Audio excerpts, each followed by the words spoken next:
Apenas sale el sol en la ciudad de Chicago. 55,000 corredores preparados para conquistar las 26.2 millas. Cada uno con una meta distinta. Para cumplir un sueño. Para ayudar a una buena causa. Todos con la mente y el corazón en la meta. Pero para un grupo selecto, este es un estilo de vida. Campeones regresan e intentarán reconquistar el primer lugar. Otros buscan la gloria por primera vez. Hoy, la ciudad de los vientos se convierte en la ciudad de los récords.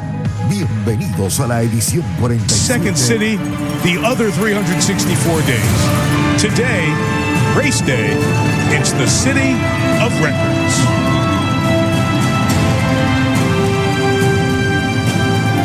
Son los corredores que buscarán romper récords y pasar a la historia. Los vemos viendo a llegar, así que buscan entrar a la historia de los maratones más importantes del mundo. El Bank of America Chicago Marathon. So settle in as we bring you the 47th running of the Bank of America Chicago Marathon. All right, we do have some serious business that we want to just check off our list right now. 3 of our 4 champions are back this year, only 3. And we have to talk about why last year's women's champion, Ruth Chepngetich, is not here. Ruth smashed the world record here in thrilling fashion in October, last October. But months later in March, she tested positive for a banned diuretic and is now under provisional suspension. We want to get your thoughts on these developments because they really are big in the race world. Let's start with you, Ed. Marion, if athletes are going to cheat, they will generally do it out of competition when they are doing a big block of training.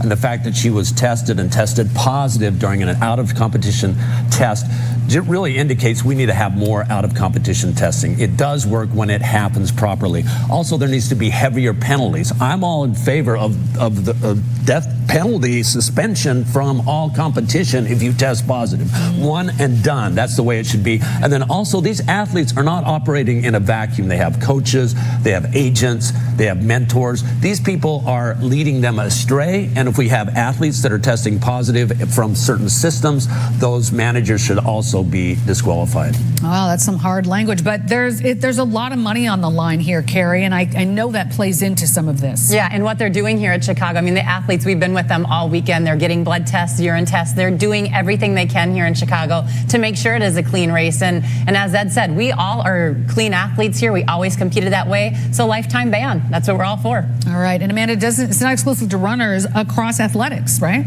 That's absolutely true. Across track and field, this is a widespread issue, and it's a growing problem within Paralympic sport, especially wheelchair racing. As the level and the profile of that sport continues to rise, the rewards get bigger, so does the temptation. But as Carrie said, the Chicago Marathon has been diligent with testing here. And as much as you hate to see it, positive tests like Ruth's prove that the system is working. It's continuing to grow, it's continuing to evolve and make our sport better. All right, sounds great. Thank you guys for your perspectives.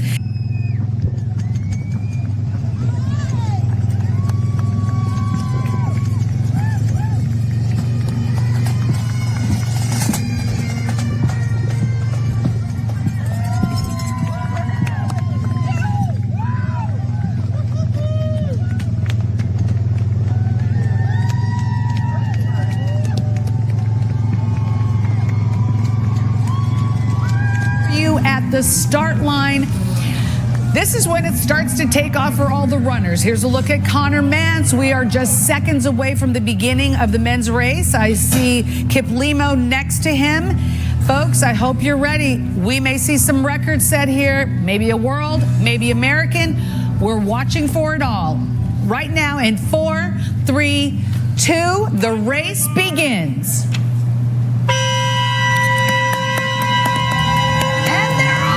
I'm clapping because I feel like this is such a momentous moment. And I've got my stopwatch going right here. Yes, I got two. Ed has 2 jobs today. He's a commentator and he's a coach.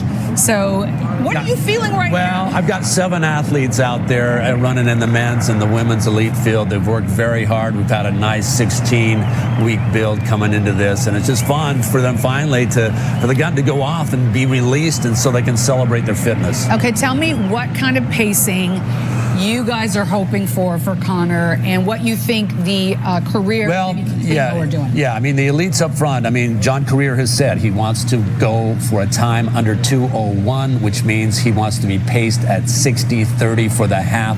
So they're going to go out after that pace, which is very close to world record pace. Mance has had to make a decision. Do I want to go out that fast, or do I want to go a little bit, easier? He's going to go out at 62 minutes for the first half, so he'll be a little bit behind, but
somewhere between 17 and a half, 18 miles an hour is what she wants to be holding throughout the course of this race, as much as she can. She is moving. Okay, now we have gotten back to our male team. We're just passing these are the females. Sorry about that. They are passing NBC Tower as we speak. So we are inside NBC Tower and they are making their move outside. Any thoughts so far, guys? How's everybody looking so far? Well, it's interesting as we watch this because they're pulling through the runners, slower to faster runners. We saw groups of runners that are probably going for 2:10 pace, 2:08 pace. Casey Klinger was supposed to go out at 64 minutes, so 2:10 pace. And then as we pull forward to the elite runners, then they are making decisions right now, going out at 60-30 pace, which is about 4:37 per mile. And I saw Connor Mance there having to make that decision to consciously let those guys go a little bit. He's going to try to stick on and run about 4:44 pace, which would bring him through in about 2:04, which would be under the American record. Okay, you can see John Career. He is right behind those pacers there. All of the champions, the past champions, are wearing yellow bibs, so you can always identify Career that way. How does he look so far? Well, he's comfortable. He's sitting there behind the Pacers. That's a good spot for him. And he has had such a monumental last 12 months, having won here last year big time, then following that up with a win at Boston Marathon. And now he has stated that he emphatically wants to run under 2:01 and to Which is amazing. That is close to world record. Yes, I mean, that's within 20 plus seconds of the world record. So he's right in there. He's sitting where he needs to be. And there we see Connor Mance. Now, again, it's a subtle difference, but about a 6-7 second per mile difference, so that we'll get some differentiation. But what I love is he's got people surrounding him.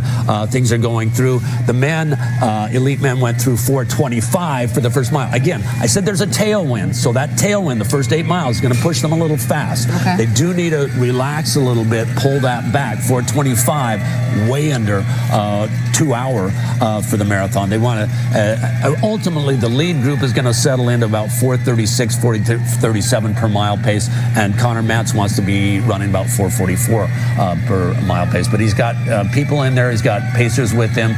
He's looking good, and there's some very elite runners at his side as well. Well, right next to him, we can see Seifa Tura, who was one of our champions just a few years ago. And And so this is, and he's keeping up right with him. But I know so much of what's happening right now in marathon running is strategy.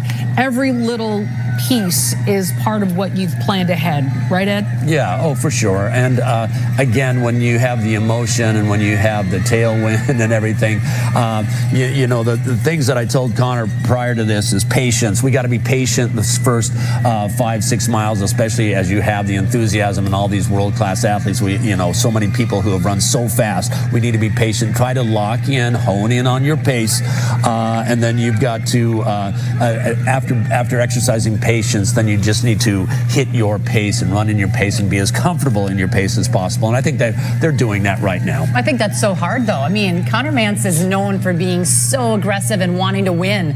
And you know this better than anyone, Ed, but that's what's hard, is having to stay within yourself these early stages of the marathon. Yeah, some of that restraint is part of the strategy. Restraint is huge. Yeah, we are seeing a little separation, though. And again, we have 3 or 4 pacers. You can say they say, hey, they have pace 1, pace 2, pace 3. So very elite runners in the pacing group as well. And among them, we have Kipiego is pacer 1, Kemboy pace 2. All of these guys are capable of running 205, 206 marathoners themselves. So they're going to have some good company there early on, and these pacers are going to take them through at least halfway. Right now, Career is comfortable in there. Kip Limo, I think, is also very comfortable in there running in that pack. All right, here is Fesa. Howie Faces right there. Yeah. Tell us a little bit about her, because she has been doing quite well this season. Yeah, Howie Fesa was just 3rd here at the Tokyo Marathon in March. So she is coming off of a new PB, which she ran in 2025. So coming in to a race like this, setting a new PB just a few months ago, I mean, you know that she's ready to roll. And when I talked to her, she was all set on running fast. That was just the word, you know. She just said, I'm going to go after it. I'm going to go with everyone. So yeah, and then the woman next to her, Magdalena Shori, she was a later add to the start list. She's from Tanzania. Yep, she's a sub 220 gal. She's a 218 gal, and she is, you know, she hasn't really had quite the buildup that I think that we were thinking, but she took some time away from the sport, and then the last couple years, every race seems to be getting better. She ran 221 this last spring. So yeah, these two up front definitely want, you know, the good thing about this field that we have here for the women, nobody's won a world marathon major. So whatever the case, this is a big day. It's a huge career boost for them. We're going to have a new winner here, and it's going to be amazing. Yeah, it will. What does it mean to be a world marathon major winner? What does it, I know it comes with some money. Yeah. It comes with some points to get even more money in the world majors schedule, but what does it mean even psychologically, would you say? Well, I think if you're an American in particular, if you were to win a world marathon major, it would be worth millions because it would put you firmly on the map of some of the greatest in the world, and just the publicity that you could get going off of that. But for anybody who wins that, it's just going to have a rippling effect, because their next appearance fee is probably going to be close to $300,000, $400,000, and then the prize money on top of that. So it can really set them up, obviously, especially coming from some of the underdeveloped countries. Can you imagine the impact that would have on them generational money for these people? No, these women right now are setting their pace off of our pacer here at 67 flat. That's what he was supposed to go at. So they are definitely going for new PBs, and obviously coming down to the final stretch, they're going for that win. 2:14 marathon pace. That's pretty heavy That's stuff. pretty fast. Yep. All right, let's take a break real quick. We will get back to all the action of the 47th running of the Bank of America Chicago Marathon when we come back. Don't go anywhere.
to be with you guys here in Chicago.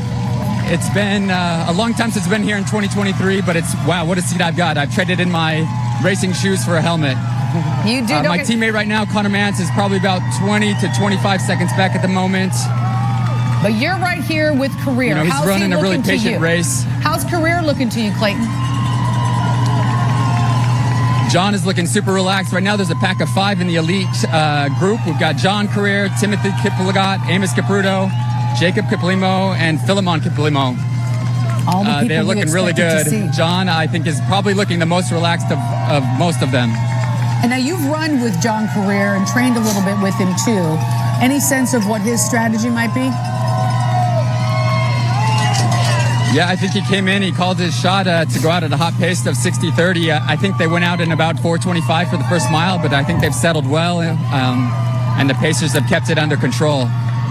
We just got told that they ran their so third it's going to be mile. Interesting to see. We just got told that they ran their third mile in 4:36, so it looks like they have finally settled down a little bit and are back on race pace. Is that right? Yeah, I think they've definitely settled. It's kind of a little bit of, you know, a little bit of who wants to be right behind the Pacers. But I see John Career smiling out here. He seems pretty relaxed. He's pointing up and telling people to take the tangents. And it looks like every one of them got their bottles as well, which is a good sign. I want to talk a little bit about that later. You can see also Connor Mance in the right side of your screen. One of the things I know you have to train for is how to pick up your bottle, Ed. Yeah, we do that in practice all the time. This last, in fact, their last workout, we do right on the track, and we have them practice getting a bottle every mile that they run. And so good to see him get that first bottle. And look at that, he's sharing it. Right there at Talby, yes. And it's not unusual for them to do that. That's a camaraderie that we have in the marathon. I mean, they really, first and foremost, are running against the 26.2 miles. They might not be quite as friendly over the last 3 miles, but here in the first 5K, they're going to share their. Well, you can see Connor trying to make sure you got the right amount. Right. You know, it's all down to a science. How many ounces you want to get in? But Zuhair Talby, he won the Chicago half here not too long ago, and he has been really coming on. So, you know, they're just such good friends, but fierce competitors as well. And what's in, just out of curiosity, what do they put in those bottles? It's not just water. Yeah, well, they all have their own formulas that they enjoy. Connor takes Morton's, which is what a lot of the elite athletes are taking, and then they're used to that, and they find that their stomach can digest that properly, and it's going to get them. I'm convinced that one of the reasons why we're not having as many people bonk or hit the wall as they used to is good nutrition. Okay, there you go. It's really important. And Morton's is a carbohydrate of some kind? Yeah, it's about a 6% carbohydrate solution, and I know you runners out there know. I'm going to tell you, Ed is nervous right now. I can tell. Oh, he's focused on. He's focused on coaching a little bit. Easy E is a little excited. He's a little excited right now. Hey, I'm excited because we got some fast racing. They are 20 seconds ahead of the time the Career ran last year through 5K. 14:23 for you folks at home that are following along, and 14:23 is moving right along. Probably a little. Probably about under 2:01 for sure. Oh, wow. That's so exciting. All right, let's talk about the ladies. Yeah. We've got Howie Fesa there. We've got Magdalena Ashari there as well. They're hanging with one another. Yep, and then the woman that's right behind them that's been right there in that lead pack is Berdatu Herpa. She's a 2:18 gal. She ran that when she won Dubai just in 2025. So definitely on a roll. Fesa just went through in 16:06 for the 5K. So they are moving. 16:06. Yep. Yeah. That puts her right on about 2:15 pace. Yeah, it's what they wanted. These three all said 2:14 to 2:15 is kind of what the pace they wanted to stick with. Well, they're looking good. We're going to have a brand new champion here. We are still early in the race, so there's still a lot of things that could happen. But at least it's good to see them moving. I love to see a race. You want to see some competition. Yeah, and you know what? Career last year went through in about 62 minutes for the half, and then he turned it on over the second half. So it's kind of encouraging to see him going out faster, 20 seconds faster through the first 5K, because if he's that much faster through half, the odds are the end result, if he can hold on and push with Kiplimo and whoever else, is going to be faster as well. And we're going to get a lot more of the women and hopefully drop back a little bit. But our first American is also one of Ed's athletes, McKenna Meyer. Well, Yeah, she's running really well, and she said she wanted to go for it. She went through the 5K about 20 seconds behind our leaders. All right, and then you've got Emily Ventures, who's making her debut here today. Yep. And Dakota, our Olympian. We want to see how Dakota Popane is doing. Dakota Popane is doing as well. These folks are now on LaSalle. These ladies are now on LaSalle. And because they know that a championship, that's got to push them a little bit more, right? I mean, I think this is big for them to be here, and they know that no one else has actually won a world marathon major in this race right now on the women's side. I think that's really a big thing that they're thinking about. Obviously, it's fun to come here anyway and win, but it is a career, a career changer. Right, exactly. That's what they want, and for them to have that on the CV is huge. So this is a big day for a lot of these athletes.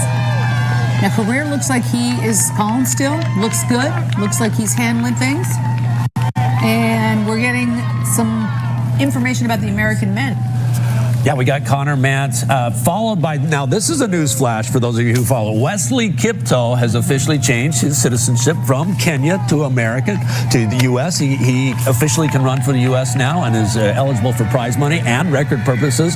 And it looks like Mance is about 4 seconds off, or 4 seconds ahead of Kipto, and they're followed by Colley about 35 seconds back from them. So Mance and Kipto probably running together a little bit in this chase pack that's going out in 62 minutes.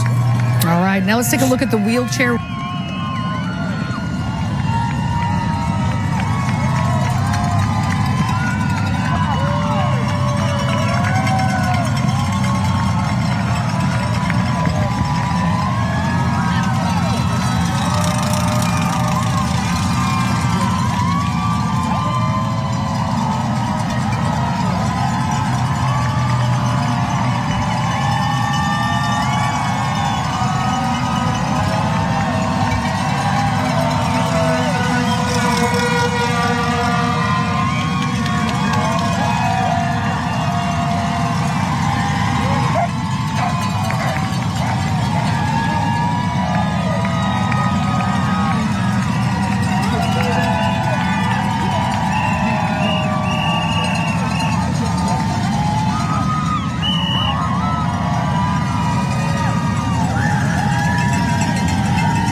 going to check in on the women. We've got the same two ladies in front here, Carrie, and they look like they're doing pretty well here. Yeah, not surprising to see them up here. You know, both came in wanting to run fast, and they definitely do. But Cheryl runs on her own. She doesn't train here with anyone else, so she doesn't maybe have the same camaraderie. A lot of the other athletes know each other. They maybe go for a run here or there. Not necessarily are they in the same training groups, but they know each other. So interesting though to not see Ijigayu Taye. She said she wanted to go for it. She might be in that second. She is in that second pack, so she definitely is with Alamu, who has definitely been here. She was third here in 2023, so that might be a smart move to be next to Mugurju Alamu, who's been here, run this race. I mean, having experience on this course is huge. So yeah, the debutante that everyone's talking about is in that chase pack. Well, I've heard from other racers, including Kiplimo, Jacob Kiplimo, saying that, you know, a half is not a marathon. Right. So, you know, until you've done it, until you understand it, and until you know these courses, it makes a big difference. It's not a perfect one-to-one correlation, but all things being equal, that's a good way to bet. If someone's running super fast half like Kiplimo has, then the odds are that he is probably going to transition very, very well to the marathon. He did just that. He did that exactly at London, finishing second in his debut. Yeah. And I think he learned a ton. I mean, the learning curve is really steep in the marathon. The fact that he did so well in his debut means that he was probably taking notes, and I think it's going to be a real great duel with career today. I think you are correct. All right, let's check back in with Alex.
great opportunity to raise funds for things that you care about. Now we're going to check in with the lead pack.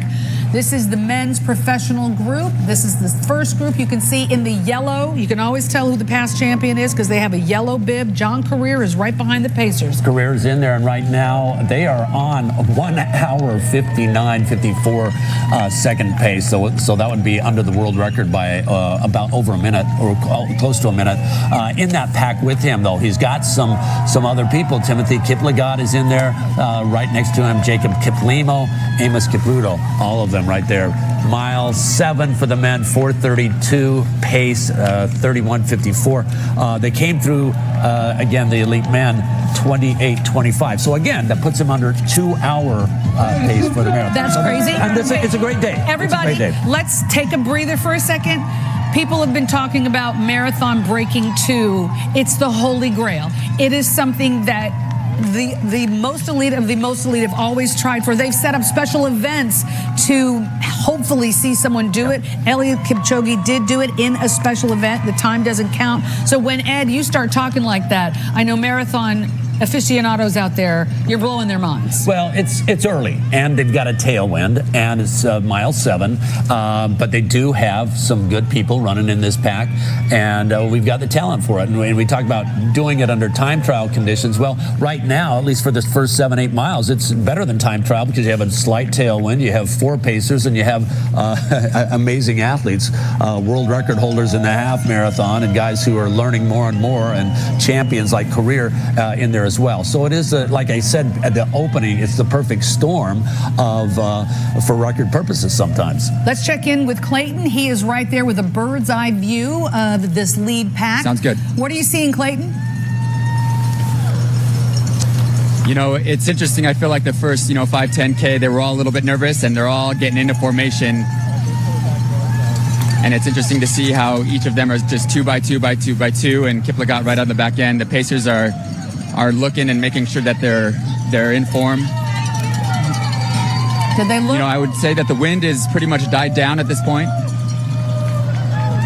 But we're going to make the turn up here on the north side, and they might start going into a headwind. And that's going to make a big difference, of course. Yeah, and in that pack, we've got 3 or 4 pacers. Other than that, we've got Kiplimo, Career, Kiplagat. Who's looking the best? Who's looking the most comfortable? I've noticed that Career has just stayed nestled and kind of ensconced there, hasn't really taken his turn in the front like you should not do. He looks very good.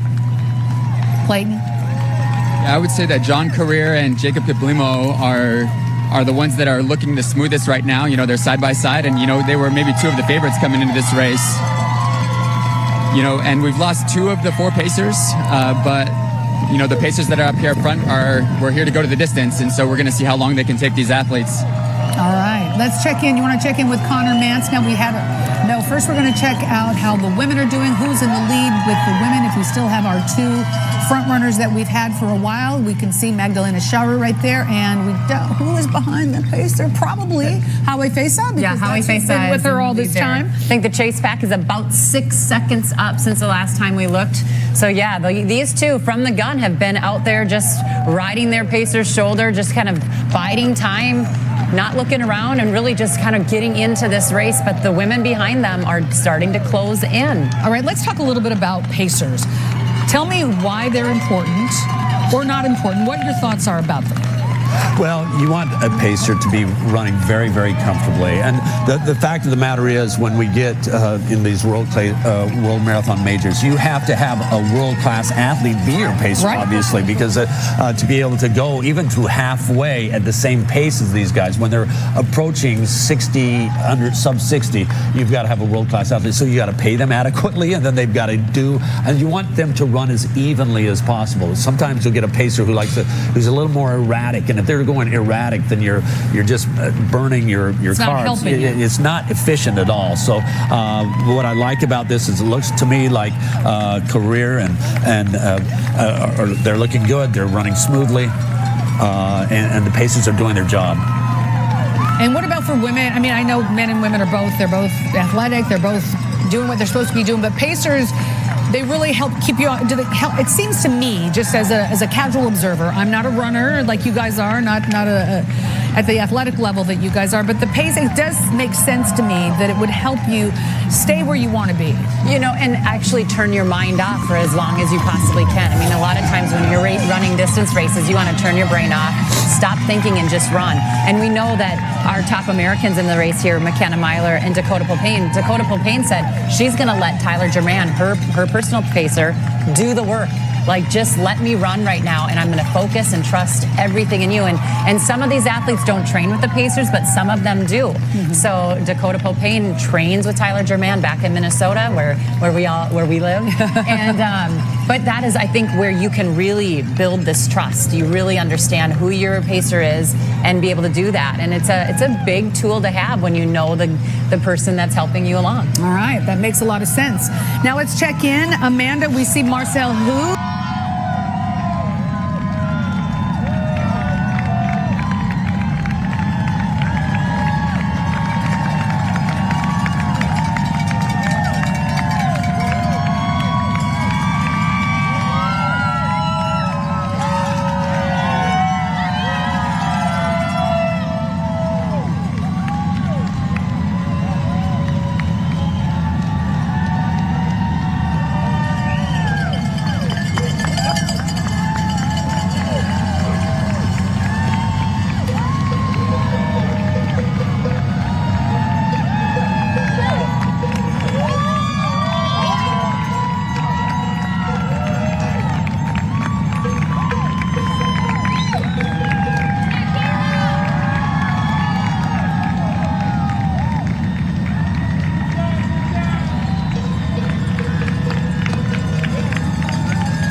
back with the 47th running of the Bank of America Chicago Marathon. You can see our defending champion, John Career, right there in the middle. He's got 2 pacers in front of him.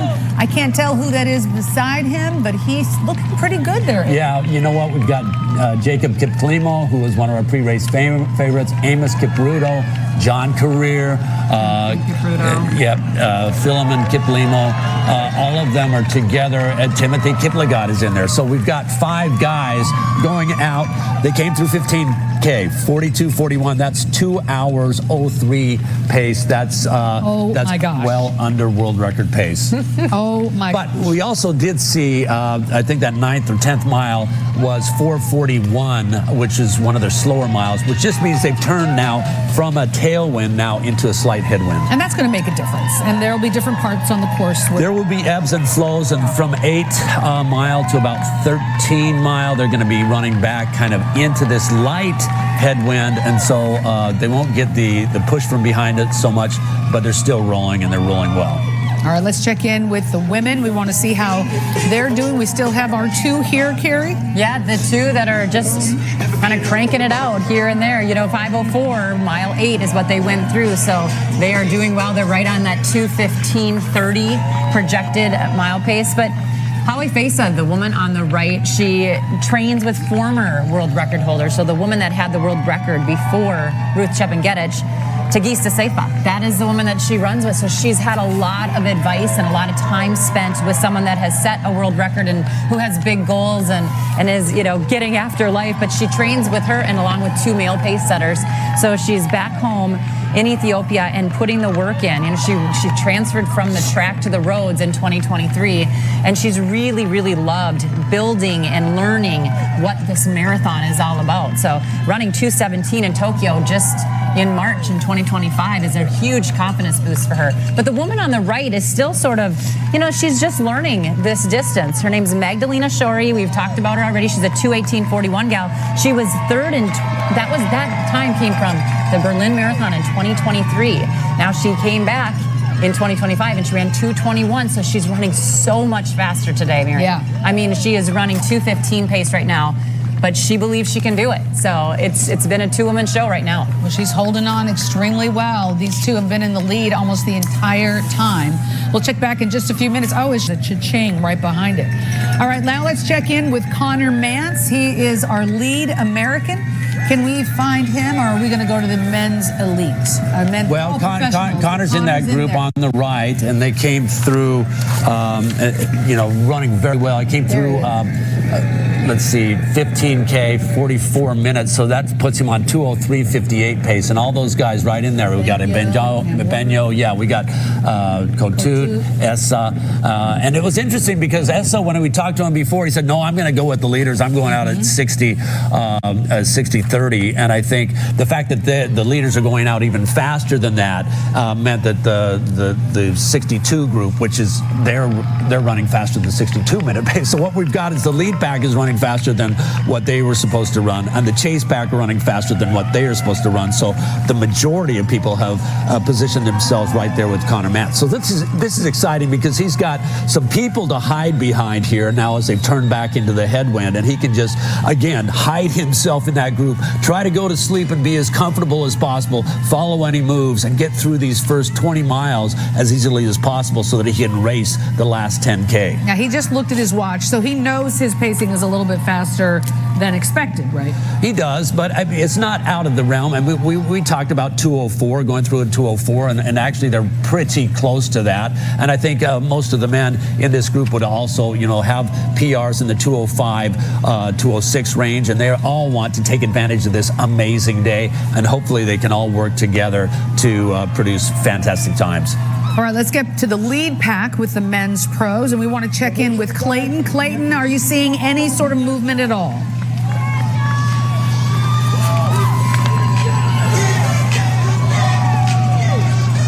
All All right, we don't have Clayton just yet. We'll get back to him in just a second. Well, the guy's in there right now. John Career is right there, closest to the camera. We've got Jacob Kiplimo, the two guys that we talked about. Timothy Kiplagat is wearing one of those, fancy Nike singlets as well. Jacob Kiplimo also in one of the fancy Nike singlets. And then in the purple, we have Amos Kipruto and Philemon Kiplimo. So a pack of 5 guys right behind the lead Pacers right now. Amos Kipruto was 3rd here last year. I mean, you can't forget that he could taste the win. I don't know. Kiplimo looks pretty chill too. He just looked over. So did Career. They know they're tight in the pack. What is all this? What's going through their minds? Well, you want to be, like I said before, you almost want to go to sleep here for this first half. I mean, you're out moving along very well, but you want to be comfortable. You want to be very much sub-max, and that's what we see. These guys are kind of working together. They're not. Nobody's really pushing the pace at this point in time. They're letting the rabbits do their job. They're running behind the rabbit, they're going to get these early miles out of the way so that they can actually wage battle late in the race. Well, and I think a lot of people are looking at John Career. I mean, in Boston he did this, and last year he did this where he got to about 30K and he had a major surge. I mean, he now is sort of known for this big surge. So I think a lot of the athletes are starting to think, what do I do to beat this guy? You know, I mean, he won a couple times in LA before he had this big win here last year. He's at a whole new level now. Are we expecting a negative split here? They're going out so fast right here that if they just can maintain this, they're on world record pace. So we're not going to see the huge swing like we saw last year when they went through in 62 minutes and then closed in 60. But Career is a fast finisher, as Carrie alluded to, and I wouldn't put anything past him. And he's been training at a very high level. He's very strong right now. He's got a world of confidence. The fact that he's won his last 2 World Marathon Majors. So I'm looking for big things as things continue. Well, it's been interesting hearing about their training. Both Jacob Kiplimo and Career have now said that they've significantly upped their mileage. I mean, from 130s, even Kiplimo was a track guy and then went to the half. He was running 80 to 90 miles a week. Now he's up to 130, even kind of dabbling at the 150 mark. Wow. And we know that John Career has said that he's been at the 150, 155 miles per week. So he's really bumped up his training, added in more strength to go with that speed that they both have.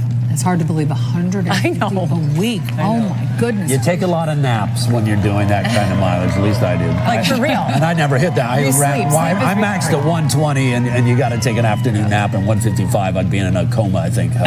Well, Marion, we know that we've seen these two in the lead for the women, but we know that Dakota Popane is leading the American field, and also Callie Hauger-Thackeray. Both of them came into this race saying they wanted 220. And that is the pace that they're on right now. So they're a little off of these leaders, obviously, but they're running their race and they're right on pace for 220. If they were to break 220, that's huge. That is huge. All right, let's check in with Kira D'Amato. Kira D'Amato on D'Amoto, as we like to say. Kira, what are you seeing from these 2 leaders? They both are looking super smooth. They are flying faster than the L train in Chicago right now. We have a slight headwind sponsored by Lake Michigan, but it doesn't seem to bother them because they're tucking right behind the pacer and both looking very smooth. They are, and both of them have done marathons before, but they don't have deep experience in marathons, and they're both first-timers here in Chicago.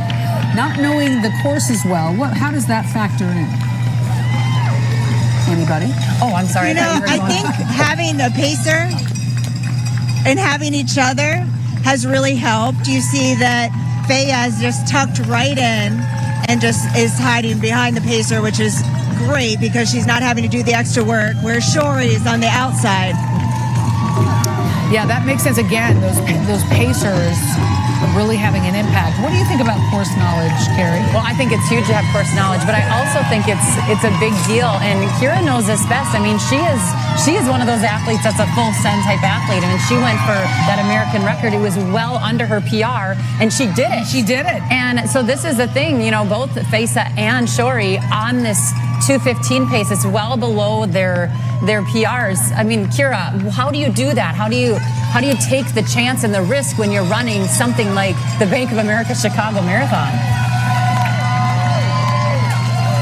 See if anything has shifted here. Doesn't look like it. It looks like the same grouping. Those pacers are working hard, man. Carrera is right there behind him. He's putting them through the paces. They came through 20K in 57 minutes, which still puts them on 2-hour, 27-minute finishing time. We're talking seconds, 2 hours and 27 seconds, which would be a world record. Yes, well under world record pace, but they have slowed just a little bit. And again, they came, when they made that turn at 8 miles, and been pushing into the wind, but they are approaching half marathon pace. Let's see, the Chase pack also came through 20K, and they were about, a minute and 50 seconds behind, a good minute 50 seconds behind. In that Chase pack, though, is Connor Mantz. He is on 2:04:29 pace, as is about 5 other people. Emmanuel, Essa, Kotut, Kamelwar, all of them looking good, and they're working together. Okay, Carrera is now pulled away from the Pacers. He's just past the half, on pace to, if he keeps going at this rate, to break a world record, which I cannot believe I'm saying right now. But he has shown some amazing, it's one of those days, though, as you said, Ed, all the perfect elements are in place. And he has experience on this course, having won just last year. He's our defending champion. We are the city of records. Let's see. Let's go.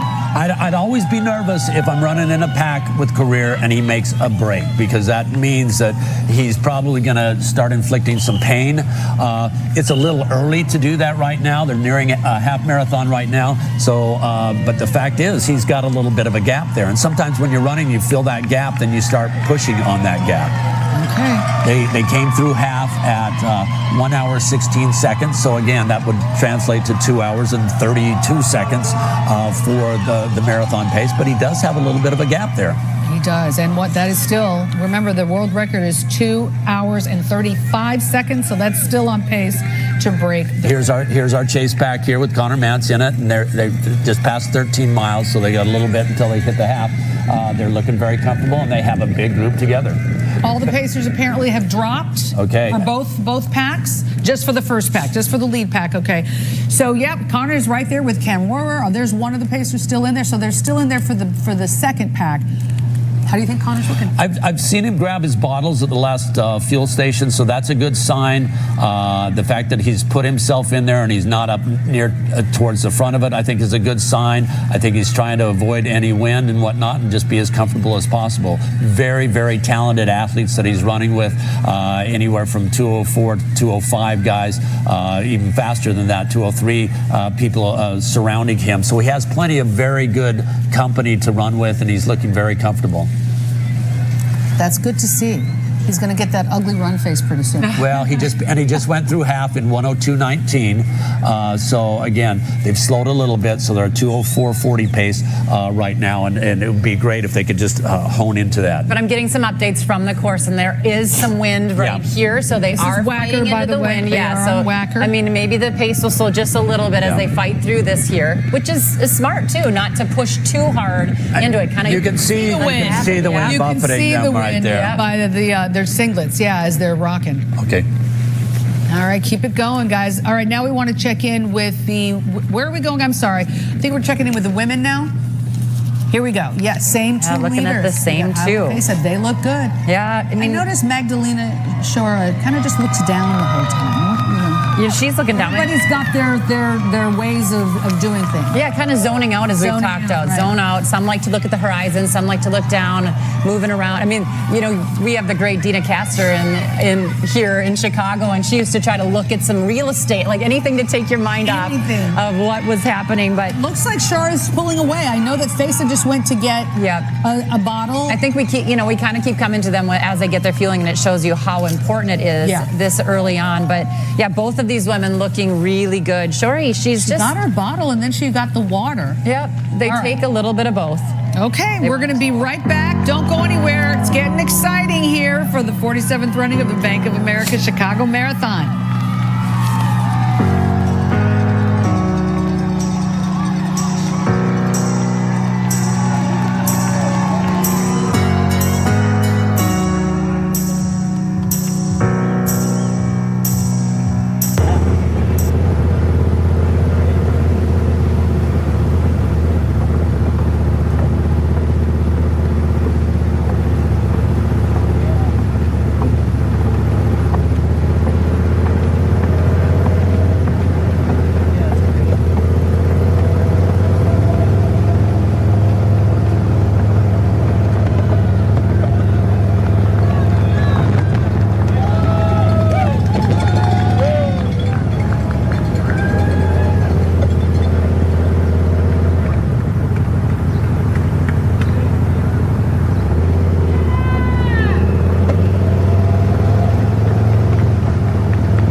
47th running of the Bank of America Chicago Marathon. You are looking right now at your third wave runners. These are folks who typically run a 4:10 up to a 6:30 race.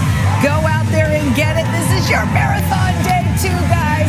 Love to see all these folks out there. All right, now we're going to send it back down. He's used to doing. This is what he does. What he does, right? Through 40K, so he's getting close to the end. All right, here's our chase pack. We see Alemu. This is her birthday. It's her birthday. Happy birthday, Magurju Alemu. Yep, she is in third, and we can see Ejigayu Taye just falling off her just a little bit there. But we know on the American side that Dakota Popane is leading that American field there, and she's still on 2:20 pace. No, there's only 4 women that have gone under 2:20.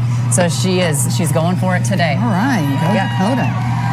And Alemu, we were expecting to see good things from her too. Yeah, I mean, she was third. Are you surprised she's not a little bit further up? I'm not. I mean, I think she's running a smart race. She is a 2:16 gal. She's been there. She's done that. She did that in Valencia, which it seems like a long time ago, but it was just at the turn of the new year here. So that was in 2024, but in December. So she has now, equaled that PB in less than 6 months or 8 months, and she's ready to roll. But she did drop out of London, so there was some question marks, and she hasn't quite, run a real good indicator race coming into this one. So yeah, there's some question marks here, but she looks smooth and she looks good. And she's still under personal record pace. Exactly. Going right now. Yep. So. And we just found out that Dakota went through the half marathon in 1:10:26. She's in 7th place right now. That's Dakota Popane of the U.S. She was 11th at the Olympics last year. Last year was tough for Dakota. She had so many appearances and things that were going on. She did run a number of marathons. She ran 3 big ones. She ran the Olympic trials, she ran the Olympics, and then she ran Boston. And probably weren't quite, Boston wasn't the race that she wanted. Sure. But with everything that happened with the Olympic Games, she had such a fun year. But she really buckled down this summer and this fall, and she's been training really hard for this race. We expect big things from Dakota. All right, we shall see what happens. Let's check in with our lead American. I'm sorry, we're going to first go back to Marcel Hoog with the men's wheelbout. Connor Mance is Ed Eyestone's guy. How's he looking? Okay, Mance is doing fine. He's right in there. He's on 2:04:20 pace. He's looking good. Interesting. Wesley Kiptoo, we found out last night, has now have American citizenship, and he has battled so that he is in that same pack running with Connor Mance. So we've talked about American record, talked about Connor Mance going for that American record today, but he's also got some competition in Wesley Kiptoo. And let's not forget Rory Linkletter, who is Connor Mance's old teammate at BYU. I believe Rory Linkletter has battled back in that pack as well. So Rory is in place-wise, Mance is in 9th place, Kiptoo 14th place, Rory 15th place. They all have a shot at going for that North American record. The North American record is actually 2:05:36, which was set by Canadian Cam Levins, and all of them are under that record pace right now. And it's very possible for Connor or Wesley to run under 2:05:36, get the American record, and for Rory to also be under that and get the Canadian record. So some exciting stuff happening in this chase pack. Didn't we say we were the city of records? Yes, we did. And yes, we are. And they are moving. Let's see who else we see. We see Isa in there. We see, I'm trying to read there, Abenyo is in there. Yeah, Cameroar is in there. Yep. So all the guys that we thought were going to be players are right in there. Chura. I mean, Ed, do you think of how long this record has stood in America? 23 years. I mean, can we give some love to him? I mean, Absolutely. He was so good. Absolutely. Khalid was amazing. And when he set that record in 2002, it was the world record. He did it at London. He won London. He set the world record there. It was the American record. It stood for 23 years. It still amazing. I mean, these guys still have a lot of race yet to go. But an amazing athlete. He was at the dinner the other night. Yeah, and he's such a gentleman. He really is. He's rooting for these guys every step of the way, and these two have pulled. Now this is a huge development here, because now the race is down to 2. John Career, Jacob Kiplimo have made a substantial break. I believe they have, let's see, at least 10, 15 seconds over the chase back, and they have just worked together. I think once the rabbits dropped out, then John Career just kind of took it upon himself and upped the ante, and Jacob Kiplimo followed that. They are 27 seconds clear of Amos Kipruto at this point in time, and they are working side by side. Both of them, such great talent. Again, the man on the left in the lighter singlet, Jacob Kiplimo, he's the world record holder in the half marathon. Fairly new, very new to the marathon, has only run one marathon. The man to his right, the defending champion from the Bank of America Chicago Marathon from last year, also won Boston, so he is on a roll, and the two side by side running very strong at this point, just after 25K. How much are they studying each other? Because they knew both going into this race who they were dealing with. Yeah, I think right at this point in time, they're just trying to find their rhythm. They're going side by side, obviously. No one is taking the initiative, and I think it'll be, it may be a cat and mouse game over this last 10K or 20K or so as they run and measure one another. Could we see, I don't even want to talk about it, a sprint? Could we? Oh. Wouldn't that be crazy? Yeah, and if they do come down to a sprint, well, Jacob Kiplimo is a converted half marathoner and 10K runner. He's a bronze Olympic medalist in 10,000 meters. So, I'd hate to be having a sprint with an Olympic medalist on the track. Yeah, I can imagine. All right, let's check in with the women's lead pack and see if our two, yes, they are, our two that have led the whole way for the most part, Highway Fesa and Magdalena Shori. And we also have Chiara D'Amato on right in front of them with a bird's eye view. Tell us, how do they seem? Are they playing off of each other, much like our two men's leaders are, Chiara? Yeah, absolutely. I think when you have women running this fast together, it's very motivating, it's very helpful, and it helps you get into a good rhythm and relax. But I will say this is a three-person race right now. The birthday girl is shining brighter than the bean right now, and she is within striking distance. We just went up and got a close look at her, and her face was relaxed, her arm swing was really relaxed, and she was looking up towards the top two women right now. So I think this could really come down to a three-person race. So how I can't tell. We'll try to find out just how far back Alemu is. She is 7 seconds behind them, so not that far. So, Chiara, you're calling it. We're going to see if it holds. Yeah, it's about 6-7 seconds away. So she is really within striking distance. And in a marathon, that's not a lot of time. But she does look really smooth, and I think it's her birthday, so she's got some magic powers going for her, too. It is her birthday, and I'm going to give you an A+, all your great lines. Shining brighter than the bean. You got to love that. Thank you, Chiara. 6-7 seconds back. Yeah. Wow. 6-7. You got to do the little. Yeah, exactly. Yeah. I love it. Yeah, watching Highway Fesa, though, just the calm. You know, there were a couple question marks wondering if she had a couple little niggles coming in, but she's one that really loves the body. She studies the body. She likes getting the extra treatment to make sure she's feeling good, and she said she is. She gave me 2 thumbs up at the press conference when we were chatting with her. But this is only her 5th marathon. I mean, she's still pretty new to this. You know, as I said, she was a track runner and then moved over to the marathon, and now she just went through mile 15 in 5:08. So they're holding steady right at that pace, 2:15 pace. Now that she's an example of an East African that is supporting her whole family. She's one of 6, and her running career supports her entire family. She's got 2 younger sisters who are also training. Yeah. Hopefully will be at her level. She believes that they will. But these are all some of the great stories that you hear from some of these athletes, and you can understand why this is so important to them. This is not really just about them and not just about their country. It's about their families too.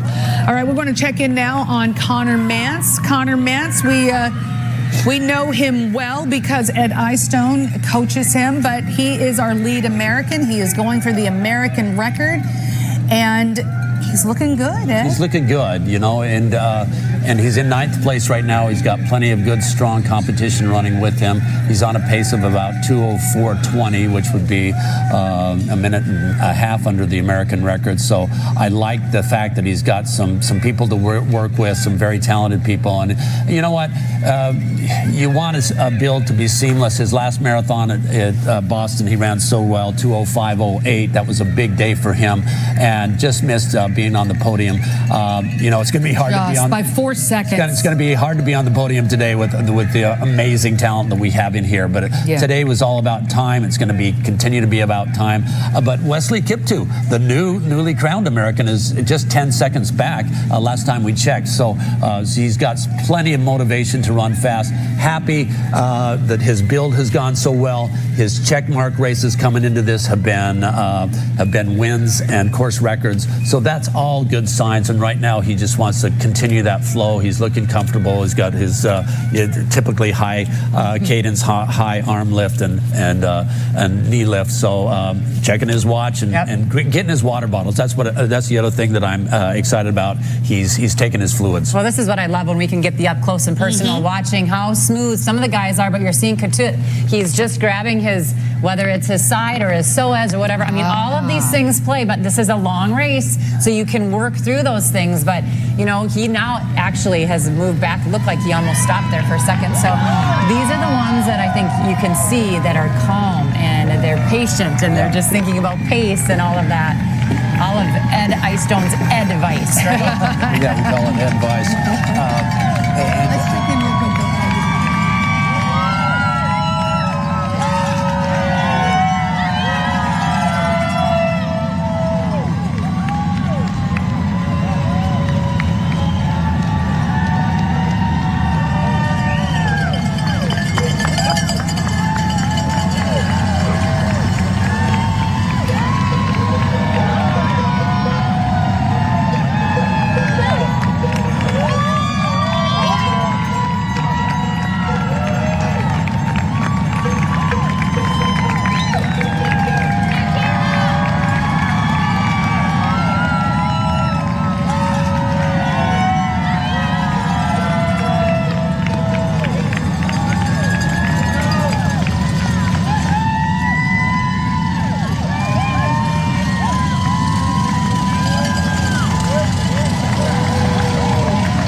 Kiplimo has made a push. He is ahead of John Career, which we saw them running together just a few moments ago. But as we mentioned, Ed Eyestone, he is coming off the track. Track runners know how to sprint. Track runners know, but we still got a long way to go. We still have 35 minutes plus of racing. Clayton, what's going on? Did you see this move? Can you hear us? And if Clayton can't, obviously something happened. This last mile, I think Kiplimo has decided, I don't want to wait for John Career to make a move. I'm going to make a move right now. And this move is decisive. When you're dropping someone that much, then you're feeling like, okay, I have enough energy for the next 35 minutes to push to the finish. Well, this is where I think when people know the move that John Career has at 30K or at 20 miles, they know that move. And that is not only a physical boost for a John Career, but it's a mental boost. And maybe this is where Jacob Kiplimo is just new enough to this distance where he's like, I'm going to go for it. Yeah. You know, I mean, I'm going to kind of pounce and take that move away from John Career. This could be a preemptive move, but also it could mean John Career is just going through a rough spot, because we've seen that as well. Let's see if he grabs his bottle here, Kiplimo, as he comes on running at that speed, grabbing these bottles. You have to be like a third baseman getting a short hop there, and he did that impeccably. So he's got good talent in that Our way graphic is off there. We have Career ahead. He is no longer the leader. This is Kiplimo, Jacob Kiplimo, on his own. I remember talking to him right after that press conference, the access that we had to him, and I asked him, you've done so well in the half. How does that prepare you for the whole marathon? And he said it doesn't compare. I know you. It is half of it, but he said I have to look at it a completely different way. He has done one now, though, so he understands what his body can do at least a little bit. But I don't think is taking this for granted. I don't think he is. And it's a 10-second lead that he's got right now. Up to 12-second lead through 30K now. We're getting the times popping up. 12-second lead, so that's a huge, significant lead that he just put on. And now John Career has just got to kind of dig down and try to salvage a second. Sometimes you go through a bad spot, you just try to maintain, and then hope to make a counter surge. And we'll see if Kiplimo has made if Kiplimo has made a move that is going to last. All right, we want to check in with.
so that's understandable. All right, let's take a look at the pro women's lead. I don't see Magdalena Sara in with Howie Fesa anymore. Like Howie Fesa is definitely pulled away. Yeah. Roberto Alno still though in the hunt. They look like they're only And a then few seconds behind. Then you could see Shura. Yep. Yeah, I think Shura's down there, back there with Alemu. How is she looking? How is Howie Fesa looking to you? I mean, I think she looks great. She's just been clipping off. She's right there at 2:15 pace. She's sitting right on her pacer, and her arm carriage looks good. She's got that knee drive from the track. You can see that.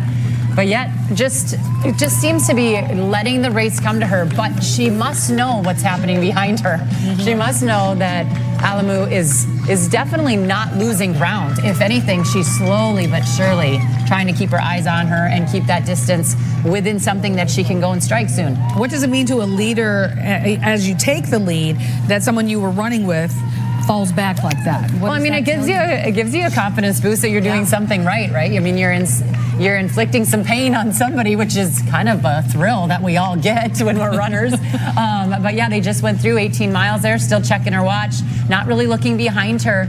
But I think that she does have to know that Mugurtu Alemu is very good on this course, and she is someone that has run the fastest on paper on this elite field. So she's got to be thinking about what's going on behind her. But again, turning your mind off, she still has a long ways to go. Howie Fesa right now running on Taylor Street, getting a nice look at the city of Chicago as this race goes through the 29 neighborhoods here. Don't go anywhere. We'll be back with more of the 47th running of the Bank of America Chicago Marathon. Stay with us.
It's getting exciting. You are looking at Jacob Kiplimo of Uganda. He is moving, Ed. What are you seeing in this guy right now? What you are seeing is a man on a mission. His predicted finish time is 2 hours and 13 seconds, which would be under world record pace. Oh my gosh. He is all alone. His last mile was 4:32. He's dropped Career, our second place runner and winner from last year. Career is 41 seconds back. So we're talking the loneliness of the long distance runner here, and he has inflicted that loneliness on his competitors by putting in a 4:32 surge. Career is way back. He's not even in the camera angle at this point in time. And now he has just got to be focused. He's still got 5 miles to go. He's going to want to be as efficient as possible as he continues to go. But I've got to believe with his half marathon chops, with his 10K chops, and the fact that he's won world cross country championships twice, which I believe to be the most competitive race in the world. The fact that he has won that 2 times, I believe he can carry on. Again, he just his last last mile 4:38, mile 21 4:38. So he's still continuing. Now, world record pace is right about 4:35, but he's under that right now. So even the fact that his last mile was maybe 3 seconds off of that pace, he has a little bit of a cushion. Let's see how well he can hold on over these last 5 miles. Okay, now he's in a lonely part of the track right now. There's not a lot of people around at this particular point. He's going to be getting pretty close to Chinatown pretty soon. What does that mean, that there aren't as many folks in there to cheer you along? Does that, even when you're that far ahead and you know you're in the lead? Right now, you are just so focused, and the crowds are great sometimes, but if they're not there, then you're just focused on your rhythm, your cadence. You know you're running a great time. It's only his second race, second marathon race that he's ever run, so it's still fairly uncharted territory, but this man from Uganda has a great race going, and I believe he's going to be able to hold on, certainly for the victory, and now it's just a matter, can he hold on for the win? Remember, just 2 years ago, beautiful drone shots, by the way, we're seeing of Jacob Kiplimo all by himself in this area as he makes his way toward Chinatown. Just a couple of years ago, we saw Kelvin Kiptum break the world record. We couldn't believe it at the time. I can't believe that just a few years later, we may be looking at this one more time. This is absolutely amazing athleticism.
Now we want to check in on our American leader in this next pack coming up. I know we've got Career in between. Connor Mance, Masai is in here with him, but Connor Mance still leading the American men. Ed, how's he looking to you?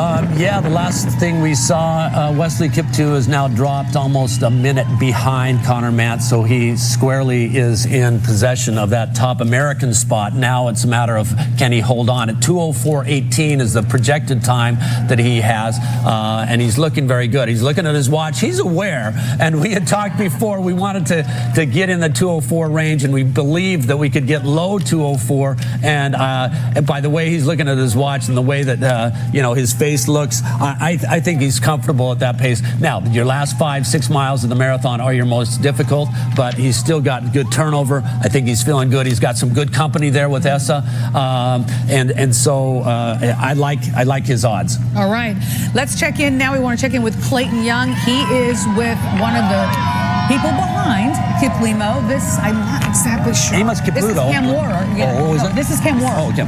Yeah, so Clayton, what can you tell us about, and now where is Career? Is Career in between Cam Warrer and Kiplimo, to your knowledge? This is Amos Kipruto. He's about 55 seconds back from the leaders. He is maybe 20 to 30 seconds ahead of John Career from what it seems. I can't help but feel pretty bullish about how Jacob Kiplimo looked when we dropped back to this second place with Amos Kipruto. Jacob Kiplimo, he looked strong, and man, it was interesting. Even at mile 18, as he made a turn, he looked back to see himself pulling away from John Career, and he just licked his chops. So Career is behind away, and it just looked like he was Career's super confident. I just got the top Career 9 here. John Career. I don't even see Career in the picture anymore. John Career did step behind. I saw him maybe about, it's really hard to tell if it's Career or not, but I would say about 30 or 40 seconds back. But, this last 6 to 7K, 7K, it's really where it's going to make it happen. And we can see if Kipruto can really catch John Career, or sorry, my bad, Jacob Kiplimo. But like I said, Jacob Kiplimo looks really strong. Well, it looks like the lead pack obviously has completely shattered. Do you think it was so much Kiplimo putting on a big move, or other guys just fatiguing? The initial move made just right after halfway was by John Career, and in fact, he broke away from the other 3 athletes at that point. But then slowly but surely, Jacob Kiplimo, broke away from the other 2 athletes and closed the gap. And at that point, when Jacob Kiplimo came next to John Career motioned to his side, and Jacob kind of went toe-to-toe with him, and you got to see him duke it out for a little bit of time. And then, it's just so subtle that all of a sudden, I think Jacob Kiplimo found himself in the lead, and you could see him start to smile just a little bit to himself. And it was just a pretty immediate response at mile 18 to see, Jacob Kiplimo pull away from John Career. Wow, it's like he knew he had it. After that, he just put on the gas. And every turn, it seemed that he would look back, he would just pour fuel on the fire. And, he looks smooth, I'm not going to lie. And, Amos Kipruto right now, who I'm following, he's still looking fairly strong. Like I said, this last 6-7K is going to be tough, but this is where you kind of have the slight headwind, and we'll see if, how much he can close on Jacob Kiplimo. Yeah, it looks like he's got plenty of distance on 3rd place right now. The last graphic I saw had Connor Matt in, I think, 6th place. And I think that, so as you look back, though, it looks to me like you can't see even 3rd place at this point in time. Okay, we want to check in with the women. Yeah, complete daylight. We've gone through a couple turns, and it's been complete daylight, and nobody in sight for 3rd right now. Right. All right, hold on. Stick with us, Clayton. We're going to check back in with you in just a second. We want to check in with the professional women. As we can see right now, Feza is still all by herself. Boy, this has been an interesting race. We've had 2 people try to come along, and then we'll have one that will push ahead, and at this point, it's Howie Feza. Howie Feza definitely has taken command of this race, but you can see there are people right behind there, and I think that's still Margarita Alamu in 2nd place. They're still trying to hold on. Last I checked, she was about 8 seconds back, so not too good, but now it looks as if Shura is 18 seconds back, and Margarita Alamu is 5 seconds, so she's closing.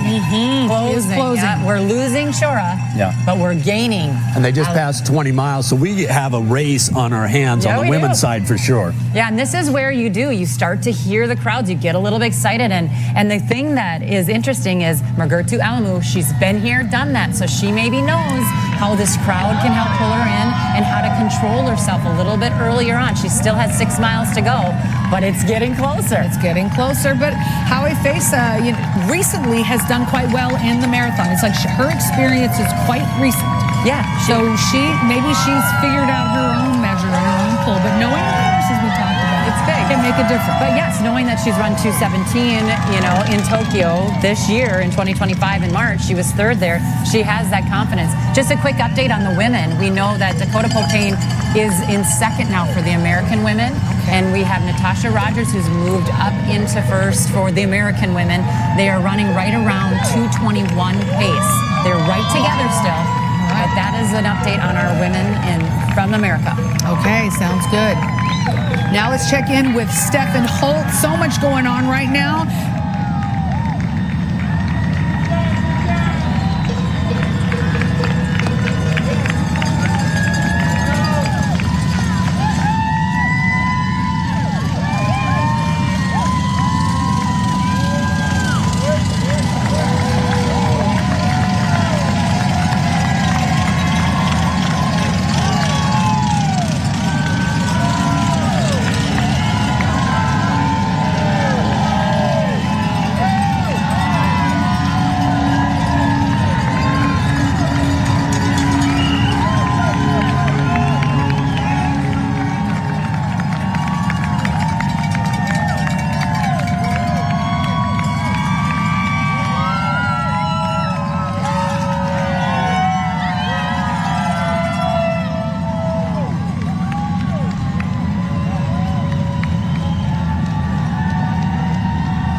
to the 47th running of the Bank of America Chicago Marathon. You're looking at the women's leader, Highway Fesa from Ethiopia. We want to give you an update on the U.S. women. We are in 7th and 8th place. The U.S. women, I believe Natasha Rogers is 7th and Dakota Popane is 8th right now. We are working on getting a camera back to the U.S. women so we can get a look at that race as it continues.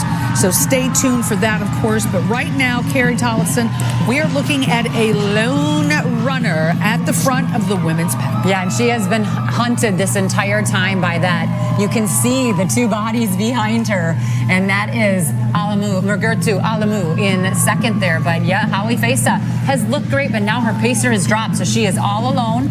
And she is going to be tackling the roads on herself, or all alone by herself. So, yeah, she's in Chinatown now. It's loud here. It's exciting. Yeah, but this is where it gets tough.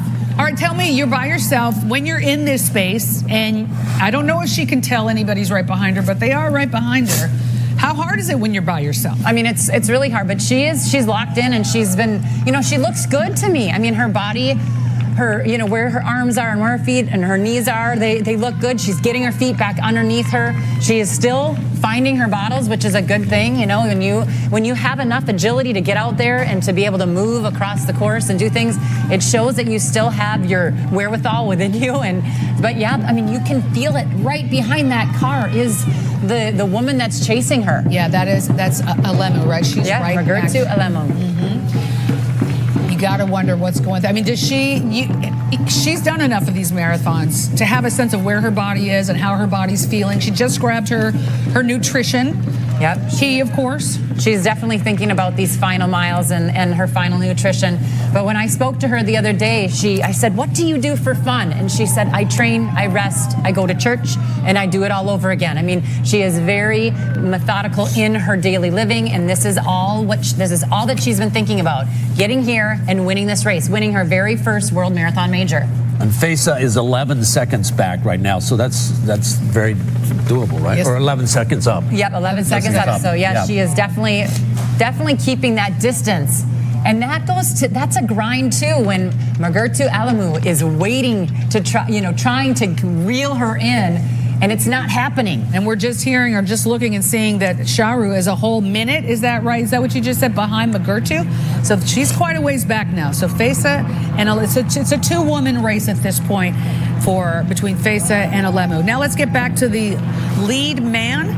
We're talking about Jacob Kiplimo. Yeah, Jacob from Uganda. Kiplimo made that big move, and it was very strong, but his last couple miles have been 4:50, 4:55, and he has gone from what looked like under world record pace to now slightly over, 2:01:07 projected finish time, and the times are starting to get slower with each passing mile. Now, if he can just hold on for these last couple miles, he'll still be fine, still probably finish in the 2:01 low range, and you can always hopefully find another gear, but generally the trend is, especially over the last 5 miles, that when those miles start slowing down, it's going to be very difficult to transition back into high gear again. So at this point in time, he just wants to hold on. He protects that lead. He's got a lead of over a minute 30. Yeah, a minute 30 seconds. And so he's got plenty of cushion there as long as the wheels don't completely fall off. The fact that he has run 4:50, 4:55. Remember, early on, they had a couple miles at 4:25. And so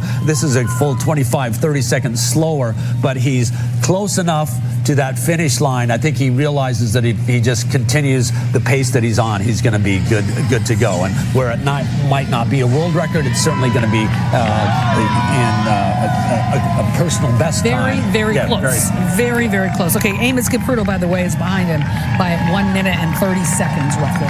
All right, now we want to check back.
women, and this is Dakota Popane. We have U.S. women.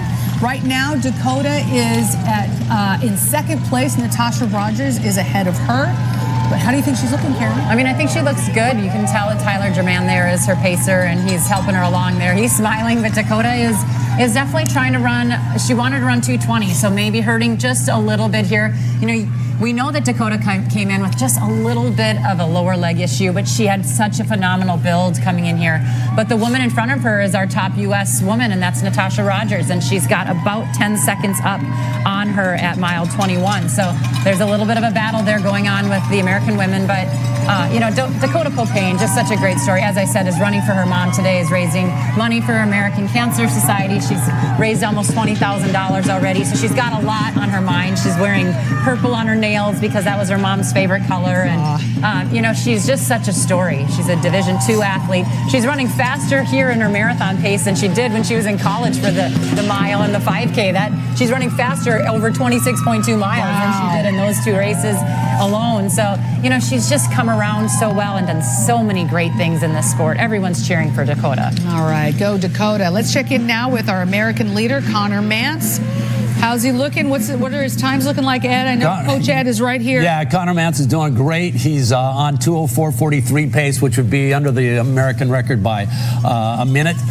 He's been running with Alex Masai for a time, and Alex has a great race that's going on, because I think Alex's PR coming into this was 2:08 from Rotterdam, so the two of them have been great. And I love the fact that Connor's actually been running behind him, because usually he's the guy leading the chase pack. So this is good, and that just means that they are working very well together. I think they're in 5th and 6th place maybe right now, but the rhythm is good. I think he's controlled. They're past 24 miles, so they got 2 miles to go. Let's see if he gets his water bottle. Got it. Okay, he's going to take a few swigs here and then push to the last little bit. Now Masai got away from him a little bit, but so now he's going to focus and gear back down. Look at that cameraman. I know, he's trying hard to get that shot.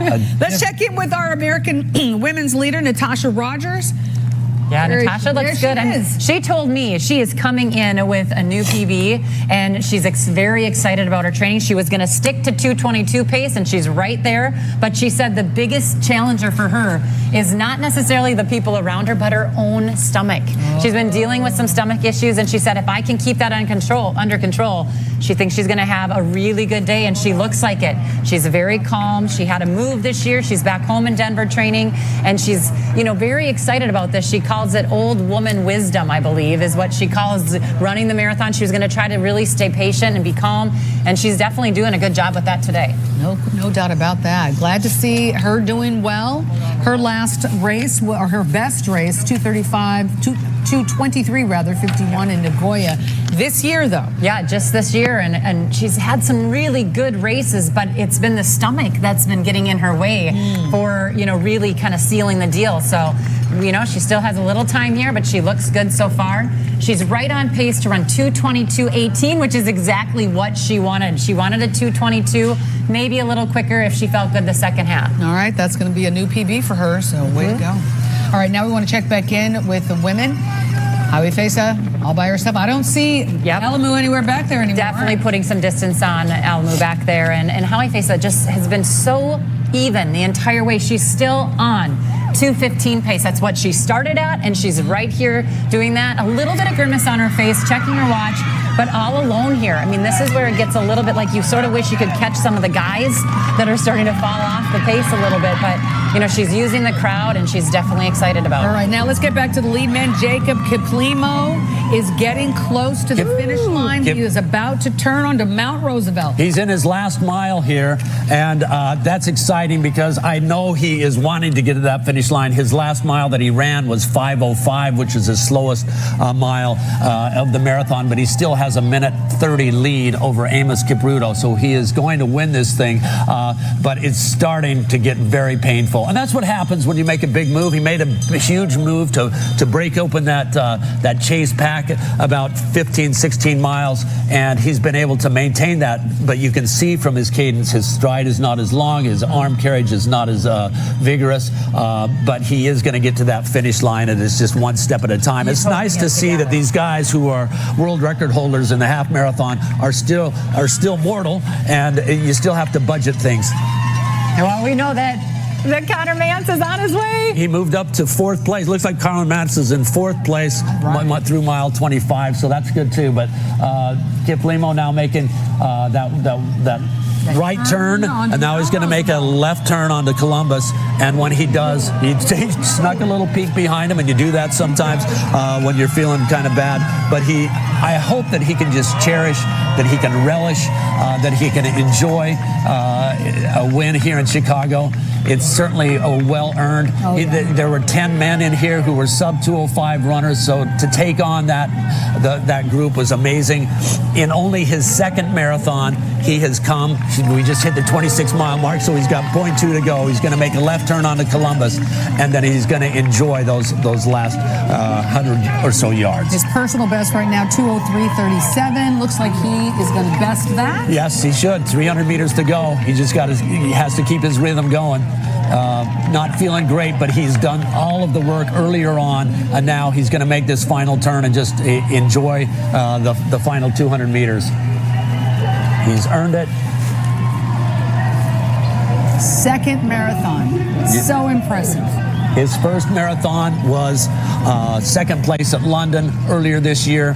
He is a 2-time world cross-country champion, an Olympic bronze medalist at 10,000 meters, world record holder in the half marathon, and now he is coming and going to claim his biggest prize thus far in the marathon.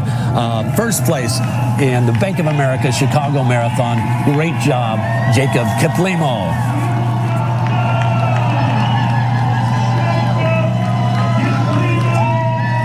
Official 2:02:21. Very impressive. Bests his former record by almost more than a minute. More than a minute, and a great job. And you can tell, he's struggling right now. He had to push himself there. I think he was a little out of glycogen at the end, and sometimes you just want to lay down. He may have a hard time getting back up, but well deserved and a great time. Great PR on his part. As he should be tired. He was the 7th fastest man today in history and the 2nd fastest ever run here in Chicago. Awesome job. And he blew it wide open at 25K to 30K and really had a phenomenal race. But now let's see what's going on behind him. Well, we have Amos Caputo was about a whole minute 30 behind, right? So he should be coming up his way. Here he is rounding from Mount Roosevelt onto Columbus Drive. Amos Caputo. Amos Caputo had a personal best of 2:03:13. I don't see our clock up. He's going to be a little off that today. So be a little, now it's 2:03:24, so he's behind his personal best, but no shame in this game. He's coming in 2nd place here for the Bank of America Chicago Marathon version 2025. Here we go, 2nd place overall. Great job. Oh, what a run. We are going to see finish in Connor Mance. We got a man right here who is finishing well, and it looks like he's in 4th place. Okay, we're still looking at the 2nd place runner right now, but I think we're going to switch to our American. We are switching to Connor Mance. Oh, there's our They can't camera. keep up with him. There's our camera. Okay, he's making that final turn on He's Columbus. making that turn. He has worked hard for this. He's at 2:04:06 right now. He's going to dig down. He wants to be in the 2:04 range, and he's got some person in front of him in Alex Masai. Don't know that he's going to catch Alex, but he is going to finish strong. He has worked hard. He's had a phenomenal last couple of years, and the fact that American record, Khalid Kanuchi's record of 2:05:36, has stood for 23 years. It was a world record at the time when he said it, and now Connor Mance is going to be well under that American record, looking so good. Alex Masai in 3rd place, and Connor Mance with a new American record. All right, Connor Mance. 2:04:42 unofficially. Welcome to the club of sub 205. Welcome to a new American record. Congratulations. I'm a happy coach right now. I'm a happy coach right now. Congratulations. Well, it's a good day. Well deserved. Wow. Well deserved. Did you see how he hammered up? We had maybe some inside camera work going on, but you could see him hammer up that hill. Yeah. And just he was moving well. Of the first four that finished, he actually was closing very, very well. So happy about that. There's next goal, sub 204, I'm sure. But we're going to enjoy this one. Can we enjoy it?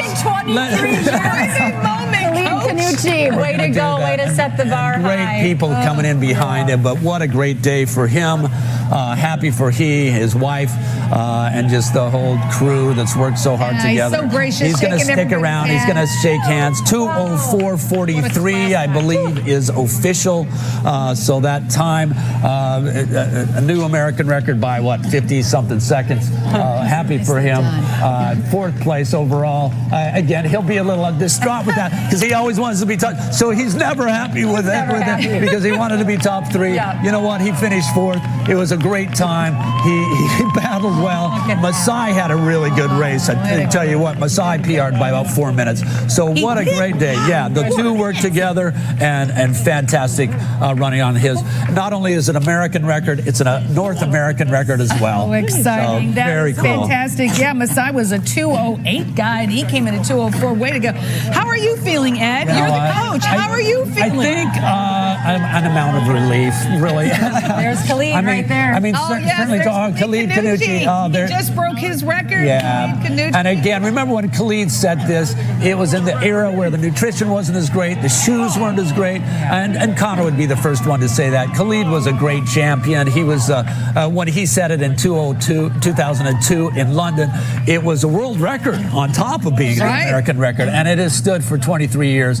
And I think Connor Mance is a worthy recipient of that record, and very happy for him and there for all goes the work Rory that he's done. Linkletter coming in. I don't know if he was able to make the Canadian record. I don't think so. But think of all of the American records that Connor has set this year. I mean, it was one after one after one. And I asked his wife, Kylie, I said, are you guys worn out before the race? She was like, I cannot wait for this race to be done. She's training for a marathon as well, but they've done everything they possibly could, by eating and sleeping and all of the things. You've kept him healthy. You did it, Ed. You know what? Half the battle in the marathon is, maybe over half the battle is getting to the starting line healthy. Yeah. And so the fact that he got here healthy, finished healthy, and he had a good close, I think that's a very good sign. Hey, Rory Linkletter, Connor's old teammate, finished with a time of 2:06:49. Wow. So that's a PR for him as well. Just shorter than North American and the Canadian. Yeah, he's off the Canadian record. That was his goal, but hey, what a really good time for him. Rory was in 9th place. All right, now we're back to the lead women. We'll still keep an eye there on Connor Mance because what an amazing achievement for him. Photo opportunity. His wife Kylie's there in the background. For him, I know she's excited. She's running her own marathon in 3 weeks, but she's been a huge supporter. It's a family situation. It is. All those positive enablers, and that goes for the 55,000 people that are out there as well. Other people, family members who have made sacrifices, so you have that opportunity to experience the marathon, and it's such a bucket list item. But it goes even double for those pros because their spouses many times or significant others are sacrificing for them, making sure they're getting fed properly, getting the naps they need, getting the work in and everything. So hats off to the 55,000 plus positive enablers of these great runners. Absolutely. And we have right now in the lead, Highway Fesa with the women still ahead. Highway Fesa has been very impressive in this race. She really has. All alone, basically, the last half of this race, and she's just been clipping her miles off. She ran really well last year in 2024. She lowered the course record with her win at Frankfurt. And then she went to Tokyo in March, and she lowered her personal record, running 2:17 flat. She's still on 2:15 flat pace. So she's having a new best. She's having a good day. We talk about this course being the course of records. Well, it's also, personal records as well. So she's having a really good day. She's looked so smooth. And, she comes from Ethiopia, and she talks a lot about being proud of being from there. I spoke to her at the press conference and just really, really zoned in on winning her first World Marathon Majors. Her last mile there, 5:12, so a little bit slower, but she's really kind of locked in right around 5:04 to 5:10 pace the entire time. All right, so she could be getting her new personal best. I know we have have not seen the last of this young woman, that's for sure. We know that Natasha Rogers is still leading the American field there, with Dakota Popena slipping a little bit back, about 30 seconds back from this woman. This is Natasha Rogers. Natasha Rogers, lead American right now. How do you think she's looking, Carrie? Yeah, I think she looks okay. She looks a little tight to me, but as you do in the end of the marathon. But the thing is Natasha has taken her career into her own hands. She has made moves to figure out what was the best situation for her, and now she's back home. She's got a new coach. She also has a very big say of what she's doing in her own training. And she says, she's kind of a different gal. She loves to read books, and she wants to be a writer one day, and she's really in her own head. Mm-hmm. But I think right now she's having a really good day, and she looks good, but I think that she definitely is suffering here a little bit. Yeah. You can see that her knee drive isn't quite as high, and she's so good on the track too. This woman I think she's run her 5th Olympic trials from the track and on the roads for the marathon, and she hasn't made that team yet, but she's made a lot of world championship teams on the track, in cross country. She's such a solid athlete, but this is really where her future is. She believes the marathon is where it's at for her. Mm-hmm. She's hungry and she's driven, and she trains all alone, so she has a guy that gets on a bike with her here and there, but she's been very focused and really excited about her day today. Could she get under 220 here at her pace? No, she's not on 220 pace? She's closer to 223 pace right now, so she's slipping a little bit. Okay. But still ahead of her personal record. All right. 3rd place American Ryan Ford right now at 209.37. So how did he do before? It's good to see. I mean, I do believe, you guys, that we're seeing more from the American runners. What's the difference now? Why are we starting to see a little bit more? Well, I think we're seeing, better runners turn to the marathon at a younger age. So I think the commitment of them going in is a little bit higher. We're also seeing generations of very strong runners on the track. And as they transition, the argument could be made that we still have better marathoners out there that are just winning medals globally on the track. And so as we see some of those people transition up to the marathon, then I think it's only going to get better. I think the American men and women are just kind of ready to go and win some races. They've been there. Connor's been fourth in a lot of races. He's running faster than any American has ever run now. And I think now it's kind of nice to have that record checked off, because now he can actually just go and try to compete for the win. All right, let's check in now with Kira D'Amato. She is riding right in front of Fesa. It looks like she wiped a tear from her face there for a second. Kira, was I seeing things? She looks emotional. Yeah, it could have been a tear, it could have been sweat. She is. She's about to win the Chicago Marathon. This is a huge win for her career. She's really digging into the passion bucket right now. And I'm sure she's asking herself, why am I doing this? Not in a dark way, in a really positive way. She's doing it for her country and for women and to push the bar forward. She's doing it for her family and her friends and her teammates. So I'm sure all that emotion is surfacing right now. She's about to make that turn onto Mount Roosevelt. She is going to be our next champion. Eleno's a minute 22 behind her. She's all by herself and has been all by herself for quite some time. So she's had to find that personal motivation to push herself through, and clearly she has done that as she climbs Mount Roosevelt here. Yeah, and I think that's exactly what Kira said. She's running for her country, for her family. She definitely knows what this means to her to be leading this entire race. She's been letting that build.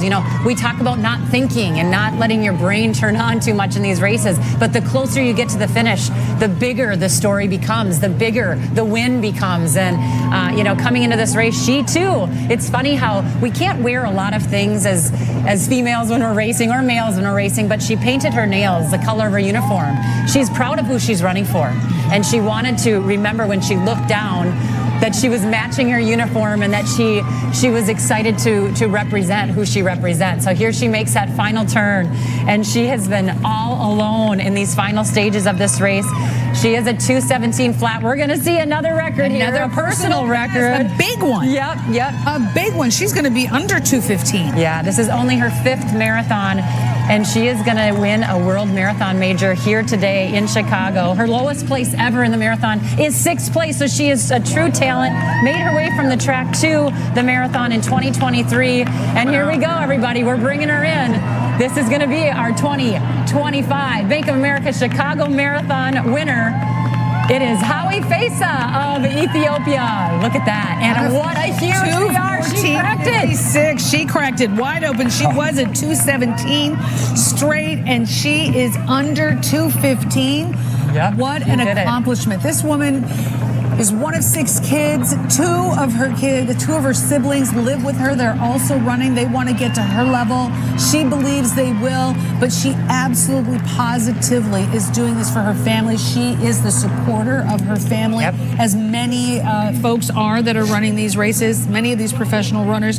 Congratulations to Hawi Fesa. What a great champion. Well, she kept her calm that entire way, knowing that she was being hunted by someone that's been 3rd here. So definitely, definitely very, she very seemed to pick up race. the pace. Her last mile was her fastest. She knew it. Race. Who does that? Yeah, 5:04. Who does that? Is that last mile? That is amazing. She is a young woman that is just making her way into this 26.2 mile journey. 26 years old. Fantastic. Hawi Fesa. Take your moment there, Hawi Fesa. You are the champion of the 47th running of the Bank of America Chicago Marathon. Way to go. Oh, what a thrilling day it's been. We've had some personal bests set. We've got some amazing athleticism, some surprises. Here's Natasha Rogers. She's the American lead runner. Yep. She is still on her pace. She said she really needed to lock in and not do anything crazy. You know, we knew that there were American athletes and the athletes that she's run with, and they were going at 2:20, and she said, nope, I'm going to stick to my pace. So she is on 2:23.11 pace right now. Can she hold it together to walk away with a new PR as well? It'll be a new one for her. Her PR right now is 2:23.51. They all want it. I mean, you want that too. That can be a goal, but to be the first American, that's no small feat in and of itself. Well, listening to her in some of her interviews coming into this race, I mean, she is very much excited about the future, and this is a business, so she's got to prove herself because she's in her final year of her contract, and so she said this is a big race for her to come in and to show herself. She's been doing some wonderful things, but every time you miss an Olympic team or you don't quite get that result you need, you start to worry about, will I still get paid? And she is showing that she is very much in the prime of her career. She is doing great things, and today leading the American contingent, doing awesome right now. 1 mile to go. Now she's 34 years old. Yep. And Hawi Fesa is much younger. Almost, I think she's 26. What's the age factor here when it comes to marathon running? I know you can be a little bit older. Yeah, and it's a little bit different for Natasha Rogers. She really stayed on the track, and until she was older. And so, that's maybe where the age difference is. But one of the things that Natasha Rogers told me is that this was a beautiful opportunity for her. And I love that. That's just how she is. She's poetic, She's just philosophical. She's a writer. And she's a writer. And she said, this is a beautiful opportunity. I'm going to remind myself that time and time again when times get tough out there. Yeah. And, she looks a little bit better than the last time we came to her. She looks like she's got a little bit more pep in her step. She knows the finish line is soon. We know that Dakota Popane is 35 seconds back, our second American. All right. So maybe not quite the day that Dakota wanted, but this is the thing about Dakota Popane is she goes for it, and that's how she made the Olympic team. She stuck her nose in it. She kept her race plan, and it worked. And this time, it maybe didn't work for her to run 2:20, but she's still right in the hunt for being top American. And absolutely. She's having a great day. She is. She is having a great day. Natasha's having a great day. Americans are having a great day. Let's check in with Connor Mance, our new American record holder. He right now is with Alex Maragos at the finish line. Got a big smile on his face. I know he's feeling great there today, Alex. He has earned that smile today, Marion. Connor, congratulations on beating that American record today. How did it feel to cross knowing that you had it? Oh, that was a great feeling. Those last few miles were really tough, and even with 10 miles to go, I started doing the math. I was like, what pace do I need to run to make sure I'm under the American record? Fortunately, I got to work with Alex Messiah for those last 10 miles, and we worked together. And unfortunately, I couldn't beat him, but I'm very happy for him. He got 3rd place, and that was his first podium finish and a big PR for him as well. So it was a great feeling to get the American record, but also to do it with somebody I've known for a long time and competed against. You admitted that putting it out there back in June that you were going for the record put on some pressure. It took courage, it took guts to do that and put it out there publicly. What did that show you in the last few months that you could prove to yourself and to everybody watching that you were worthy of that pressure? I think just my run in Boston, I think being able to run 2:05.08 on a tough course there gave me quite a bit of confidence to throw that out there. I knew even if I didn't throw it out there, everyone was going to know I was going for it. So I was happy to get it today. You've run here before in Chicago, of course. You told me on Friday that running is a million little decisions along the course. Do you think you made almost all of them right, or all of them right according to the race you wanted to run? I made a lot of them right. Yeah, I think there was a few things I made mistakes in early. I think our first mile was about 4 minutes and 30 seconds, just going off, where the mile marker was and what my watch had. So, yeah, I think if the mile marker was right, that first mile felt very quick, and I was like, oh, maybe I didn't warm up well enough, but then I saw 4 minutes and 30 seconds, and I was like, well, I guess I warmed up well enough. It was just faster than we had anticipated. There is a whole team that is so happy that you accomplished this record, starting with your family, your close friends, and of course, Coach Ed Highstone, who was watching and cheering along the way. Even if he was cheering silently, we've got you hooked up so you can talk to Ed directly. Ed, is there anything you want to say to Connor, or Connor, anything you want to say to Ed today after accomplishing this? Oh, I'll go first. Go. Yeah, Coach, just thank you for all you've done. When I first was trying to figure out where to go to college, I wanted to go to the place that was going to make me the best marathon runner long term, and I think Coach Eiston's really helped me to accomplish that. He's been coaching me for the last 8 years now, and that's a long time, and I'm not the easiest guy to coach. So I'm grateful for his patience and his support and his example of how to be a balanced person. Oh, that's good. That's high praise coming from you, young man. Great job today. You looked really good. You looked really strong finishing that last 800 meters anyway. Thanks, Coach. I guess the next question is, how far can we take it now from here? Hopefully, hopefully we'll just keep doing all the little things, and we'll chip away at that record 1 second at a time. Yeah, you know what? Let's celebrate this one a little bit. Yeah. You definitely earned it. Glad to see you with Khalid Kanuchi, who had been such a great emissary of Speaking our sport. Oh, and there he is. Khalid's here, right on time. Khalid, what did it mean to embrace Connor after this and see this wonderful moment? Well, it's good to be part of history. What took you so long? No, it's been a great effort by Connor today. I hope it can be an inspiration for him and other US athletes to come, improve, train hard, and come and win here in Chicago Marathon. I think it will be a blessing. It was a blessing to watch you do it, to watch you embrace in that moment there at the finish line. What do you think is next for Connor?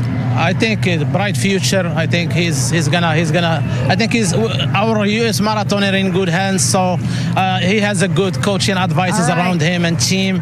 So I wish him the best. Alex Maragos, we want to break away for a second because we have Natasha Rogers, the U.S. women's leader, making her way to the finish line. Congrats again to Connor. I love Khalid saying, what took you so long? I know, I did too. And I love seeing this. Natasha Rogers is about to cross the finish line. She'll have a new personal best. Yeah, it looks like she's going to get it. I think she's going to get it. Her best before this was 2:23.51. And it looks like she made it. Natasha Rogers, the top U.S. finisher. Way to go. Oh, that gentleman, I hope he's okay, that just fell. Yeah, Natasha Rogers, though, just kept her cool the entire way. I mean, she went out, like I said, with her pacer and stuck to her race. Looked like she's hurting there, isn't she? But she's excited, and she should be thrilled. I mean, look at that time. Low 2:23s. Look at the smile. I mean, nicely done. Yep. 6th place overall. That's a pretty impressive start. I think she may get another contract after I hope so. I mean, she's taking, like I said, her career in her own hands. She's making moves. She's changing coaches. She's doing things. She's working with the great Steve Magnus. And, I'm proud of this woman. When you get to be a little bit older, and she's 34, sometimes you get nervous to make changes. And she said, no, I need this for me. And She's got to be thrilled about it. Such an inspiration. Every single one of these athletes is a huge inspiration. And I know the American runners are getting closer and closer to getting to the top, and we love watching it right here at the Bank of America Chicago Marathon. All right, go Natasha, take those roses, girl. We'll be right back after this.